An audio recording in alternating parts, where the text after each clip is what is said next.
I always thought it would be cool if you could go back and listen to the day-to-day of today's highest achievers as it happened, as opposed to 30 years later after they've made it. I believe there's a giant disconnect between ground zero and the top floor because we only see the top floor and the top floor only talks about the top. How valuable would that be? And so it goes without saying, but I believe I'll make it there. And this is a documented journey through each level. My name is Bryson Sessions, and you are listening to the Bed Podcast. What's going on, guys? 279 today, July 24th. Happy Pioneer Day to Utah. 2024, 7:31 p.m. Yo, so today's been a struggle, despite me being absolutely dominant with everything. And maybe dominant's not the right word, but being so quick to get walked right through a spider web in my own house, dude. Being Bro, I hate spiders, dude. Anyway, being so quick to get all my stuff done for the day, despite that, I've just been so tired, so fatigued with everything that I need to do. I was laying in bed, and that was probably my first mistake, because I was just so tired, dude. I just wanted to lay down for just a sec. So, I lay down in bed, and hold on, I gotta get this set up for the ice bath here. So I lay down in bed. Let's see. Okay, there we go. Sorry, guys. Give me just a sec so I can... Hold on. Well, why don't you edit this part out? Yeah, no edits. All right. So, lay down in bed. This is about 5:30, so it's about 2 hours ago. And I think to myself, dude, I got to take an ice bath. Still got to work out. And I got to stretch. I'm gonna take a cold shower. And in that moment, I was just, all I want to do right now is just eat some food because I'm so hungry. And again, I'm purposely making this program as hard as I can on myself, and I'm succeeding at that. But I think all the fatigue, the mental fatigue, has definitely stacked up. It doesn't benefit me to even say that it is or believe that it is, but I feel as though I'm operating at 50% right now because I've just put so much on my plate, and I just want to be the best that I can be, but I can't because of all these things dragging me in different directions. So I gotta focus on certain tasks with the program. I gotta focus on keeping my time straight so that I can hit both workouts and not have to go to bed super late. I gotta be aware of my water intake so I don't piss the bed, all this stuff, rather than just going to work, coming home, hitting the gym, and then working on what I want to work on the rest of the night. And I think there might be a recurring theme here. If you want to listen to whatever episodes are after, I think it's after, let's see, I think it's episode 4 through 34, something like that, and then episodes 60 through 90, something like that, where I go through phase 1, but I talk about how I wish I had more time to work on my own stuff. So it might be a recurring theme where I feel as though when I have everything else going on, there's not enough time for me to work on the thing that I want to work on. But kind of contradiction in a way, because I do have extra time in my day at the moment, but I choose to spend that time, and we're talking like an hour maybe, but I'm choosing to spend that time kind of just hanging out and just relaxing. And I think maybe it's been beneficial for me, but I don't know. I'm not trying to be a workaholic, but a lot of the things I want to do in life require me to work my ever-living ass off, and I like the fulfillment that I get from doing so, and that's my goal in life, right? But I think just having that time to just not think about anything, to just like play chess on my phone, or to watch a YouTube video, or to learn some business stuff, because I consider that leisure time, like if I'm learning about something. Not really trying to be really in depth with it. I'm just trying to, like, for example, if I listen to an audiobook today about what I'll read tomorrow or something like that, but that's what I like to do. But I've just been that's what I was saying. So I think I'm operating at half capacity because I've worn myself down so much that I've kind of been able to acclimate to this half capacity. But that doesn't mean that I'm able to execute 100%. And I talked about this a few shows ago, but that's how you gain strength in the gym. You kind of operate under that fatigue for so long that when you eventually have a deload week or you rest for a few more days than necessary, your body's actually able to catch up and recover. So that next workout, you just feel infinitely stronger. You're so refreshed. You feel so good. Your joints don't hurt, nothing like that. You're just ready to kick ass. And so it's kind of how the powerlifting meets are, right? So the whole time you're working up to the meet date, you're operating under so much fatigue, but then you kind of take it off a little bit, take a step back, you're able to catch up, and then it's just like you just get so strong so quick, kind of. So I can only help but think that maybe that's what I'm going through on a mental level right now, because it takes every ounce of my being right now to get out of bed in the morning. It's so brutally hard for me right now to get out of bed in the morning. And it's funny because I'm like, I probably have low testosterone. Oh, you know what? I'm just not sleeping well, all these things. And it's like true, or I'm just being a bitch and I just can't not hit the snooze button and just wake up. And I don't know if that's the best way to talk to myself, but that's what I always think, Like if I can do the ice bath and I can do double workouts a day and I can drink a gallon of water and I can eat so many grams of protein per day and I can read a book and I can take a photo and I can talk to a stranger and I can do a random act of kindness every single day and I can stretch and I can work on my business and a whole bunch of other shit. If I can do that every single day, why can't I just get out of bed on time? So then that leads me to the thought of, I'm just exhausting my willpower, because that is I can't remember something I can't remember the name of it, but it actually is, time's up, actually is a willpower muscle. And the way that you get that thing stronger and more developed and bigger and better in your brain is by doing things that are a challenge for you that you don't want to do, or particularly moving your body. I got this from Andrew Huberman and David Goggins. So it's some real shit. I just can't remember the name of it. But it just takes every ounce of my being right now to just do everything I have to do. And I'm really trying to hold strong, man. I'm not trying to cut corners or compromise. I mean, today at the grocery store, I talked with some lady about lunch meat, dude. But I just didn't feel like the conversation counted, because we went back and forth, but she wasn't engaging in the dialogue. I was. So I was talking to a stranger. I mean, it's not my fault necessarily that she was just giving me kind of 1 or 2 word answers. But I just didn't feel like it counted. I was like, dude, I'm not even talking to a person. I'm just talking and I'm just getting 1 word answers. Like Siri can do a better job of that shit, And so I was walking around the store, and for a split second I was like, yeah, that's fine, dude, it counted. I gave it my best, but she didn't, whatever. And then I thought, nah, dude. Like, no, you can't even question it. If you have to question it, it doesn't count, So I'm sitting there and I'm like, nah, I gotta go talk to somebody else. So went down another aisle, asked some guy, we're talking about hooks and how I can hang my towels up in my bathroom. And to be clear, I have no intention of doing any of that shit. But it got me to talk to somebody.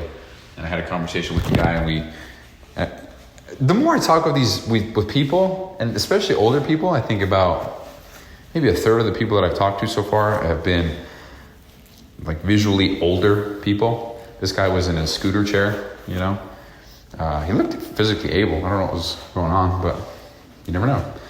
But it seemed like me talking to him, he was so ecstatic that someone asked him a question, or somebody cared about what he had to say. Did I plug my ice bath in, dude?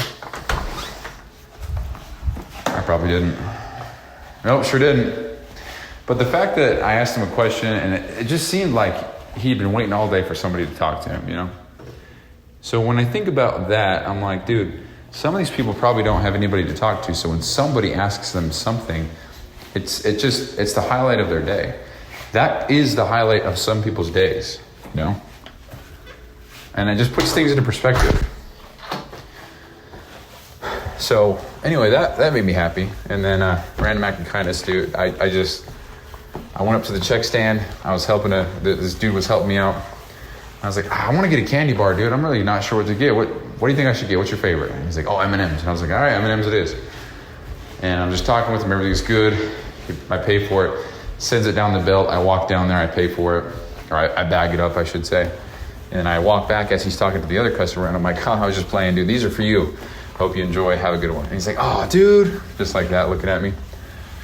And I just walked off. Didn't even look back. And Yeah, it was a cool feeling. It just small things like that make me feel better, you know, make their day better, make things are just better when you do random acts of kindness. I've discovered. Who would have thought, right? But and yeah, I just walked up my stairs. I'm out of breath. I'm actually gonna pause. Hold on. All right, we're good. So anyway, yeah. So I don't really know where I'm going with all of this. I'm just trying to kind of paint a picture of I'm tired as fuck and I'm doing my best to remain focused on the things that I gotta get done, do them, and then move on to the next day, because right now it's day 26. So after today, we have 4 days left until year 1 of Live Hard is complete in the books forever, and it's under my belt, and I can always reflect on this to know that I can do this, right? So if you build up a stack of undeniable proof that you are who you say you are, then you'll be able to overcome any obstacle in the future.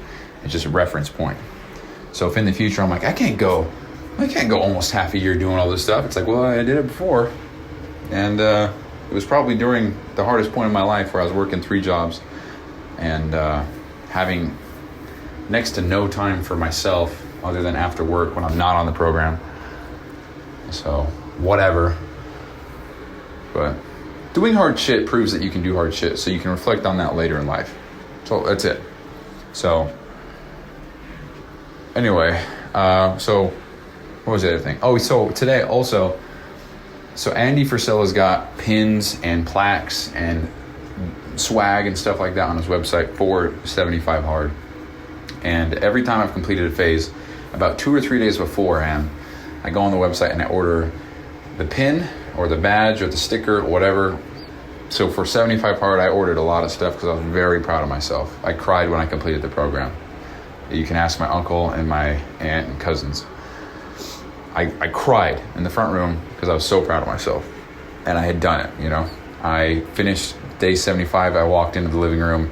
I completed everything. All I had to do was go to bed and wake up, and I was done. But that's it. So I was like, I'm not just going to go eat an Oreo. I'll fail. So I just cried because I was so happy. So a couple days beforehand, I bought, I'd say about a week, I bought a whole bunch of stuff, like a coffee mug, a plaque signed by Andy himself, some pins, a 75 Hard patch, all the stuff. And I kept that box in my room until I completed the program, so that when I woke up on day 76, I had kind of like this little award that I could look at and be like, wow, I did this. This is my shit. And I like that stuff personally. I like having these little things that I can be reminded that I can do hard shit by, right? So I did that with phase 1, did that with phase 2. And for phase 3, today, I bought a phase 3 pin and a Live Hard pin. And my dumbass did not add both to my cart at the same time, so I paid double on shipping, which is only $4, so $8 total, which is not a big deal. But bummer, didn't mean to do that. But I bought that because I'm confident that this program's mine. There's no way that I'm going to fail in the next 4 days. So I got it. I quadruple check everything every day to make sure I'm good. For example, today, let's double check. I'm landing on the money at 225 grams of protein. And I don't like that, so I'm going to have a cheese stick. I'm having an extra cheese stick. And that's for no other reason than I need to make sure that I'm above. Because I went through my log for the day of all the food that I ate, and I'm double checking everything, make sure the measurements are right, the amount that I had was right, so it's the correct everything. There's no way I'm missing my first year of Live Hard by a gram of protein. There's no way a gram of protein is going to decide my fate of this program. There's no way. So I'm making damn sure that we're good. So anyway, so I bought the pins today, so they should be here by the time I complete the program. So that's very exciting shit for me. I like that stuff. A lot of people couldn't give 2 shits. Quick story. So when I competed in my first men's physique show, I wanted to compete in all the classes that I could, because that meant that I would get the most trophies, the most medals, the most hardware to take home, put on my shelf, whatever, be proud of. And my friend at the time, who I competed with, said that he would only do the 2 shows or whatever because he didn't want these plastic trophies that he would forget about and they'd be buried in his closet or whatever after so much time. And to me, I was like, that's insane, dude. How would you not want all the trophies, you know? And I think for me, it's just because I've never had I've never had any kind of award growing up in life. I've never worked my ass off to achieve something to then be awarded some kind of medal or have some kind of recognition. Like, I've done small things, right? Like scouts, I don't know. Like, I've gotten patches and stuff, but it's different. It's like I didn't necessarily want to go to scouts. It's just something that my parents did a great job raising me, but it was like, gotta go to scouts, and I was like 8 years old. So what am I gonna do? Tell my mom no? So I went and did that, and I got like different patches for Cub Scouts. You have your Bobcat, Bear, Weebelo, whatever the hell that is, dude. And then I think that's it, right? A wolf? Is it a wolf? Bobcat, wolf, bear, Weebelo? Isn't there 4? I don't know, dude. But anyway, I got my Arrow of Light in Scouts. And I remember that day because I remember exactly where I was, and this Indian guy gave me this thing. And the guy was like, so what do you do to your mom? And I was like, return with honor or some shit. I don't know what to say. It's in front of everybody. And he's like, no, give your mother a hug.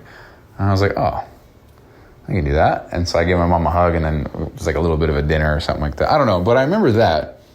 But even with basketball, like they gave you these medals. I think in hindsight, they were participation medals. I didn't win anything. So all I'm saying here is I've never won anything. I've never earned an award, or I've never been recognized for whatever that I gave a shit about, I should say. Maybe that's missing. That's the context that's missing here. I never worked my ass off for something that I've wanted to do and been awarded and been excited for that award. So me buying these things for myself, these pins that, they're probably cost 20 cents to make. I'm paying like $6 for each to then put on my backpack that I only wear to the gym, that is only visible to people who are maybe next to me at the gym. That's it. But I mean, I'm just proud of that shit, dude. And having these things makes me want to go and do more shit and then make my own pins and reward myself that way. If I were to ever run an Ironman, I'd probably go make my own little pin. I know they give you awards and stuff, but I'd probably make my own pin and throw that with the collection. I just like stuff like that. So I bought those today. So again, should be here in the next 3 business days, which is perfect time for me to complete the program. So yeah, so after today, I just like looking at the dates, dude. That's crazy to look at. After today, we'll have day 27, 28, 29, and day 30 on Sunday, and that's it. So for the podcast on Sunday, which will be released on Monday, which is irrelevant information because if you're listening to this in the future, these dates don't matter at all. But in 5 episodes, there will be, 5 episodes, there will be this day 30 podcast, which will have I'm going to go back and listen to the first podcast, or the first voice recording, it wasn't even a podcast, that I made about 75 Hard, my why I want to do it. And yeah, you can hear the hurt in my voice. It's pretty cool to see how far I've come, not to hear that I'm hurting. But I'm going to put that on there. I'm going to edit that, make it a little bit of a more edited show. Quality's more ass, to be honest, because it was very windy on that episode. But only so much you can do. So, and then we're done with Live Hard, dude. For now. We're going to definitely start up another round of 75 Hard in the future. But I'm not really sure when I would do that, because it's come to my attention that I need time in my life more than anything. And 75 Hard and Live Hard. Well, hold on. Let me rephrase that. Phase 3 and Phase 1 take up more time of my day. Phase 2 and 75 Hard, they only add that second workout, which if you want to round up, it's an hour. But that's 75 hours and 30 hours. So that's 105 hours per year that's gone. And that's not really much if you think about it. That's like 20 minutes a day for a whole year, if you want to average it out. So it's not the end of the world, but it is what it is. So I need more time in life than anything. And the idea of going through another Phase 3 with even more shit going on later, where I actually have to do other things, like for example, I have to go to work every day. But if I have to fly somewhere to do some kind of meeting, or if I have 10 coaching calls that need to be done by the end of the night, or I can't make enough to pay rent or whatever, I guess I'm trying to talk myself out of it, but reality is I truthfully don't want to put myself through that hill. And maybe that's because I'm already just so fucking tired as it is now. So I don't, maybe I'm just speaking from a place of absolute exhaustion, which there might be some truth there. But above all else, I'm very proud of myself, and I'm very excited to complete the program and go get some dinner with my lady. Yeah, you heard it here first. I got a lady. I'll talk to you guys about her soon. Hubba hubba. All right. So that's the show, guys. Thanks for listening, as always. And I'll talk to you the next time I talk to you when I talk to you next. You see? Okay, bye. Hey, thanks for listening. And a quick reminder here. So this podcast doesn't prioritize professionalism or quality at all. It's just meant to be a shoot from the hip type podcast with the intent just to get a quick message out. So some episodes might be inaudible in 30 seconds and others might be 45 minutes and super crisp sounding. So all these are being made so that by episode 7,305, which is 20 years, we can come back and see the entire playbook of how I made it to wherever I'm going. So thank you so much for listening. I really appreciate it. I'll talk to you soon.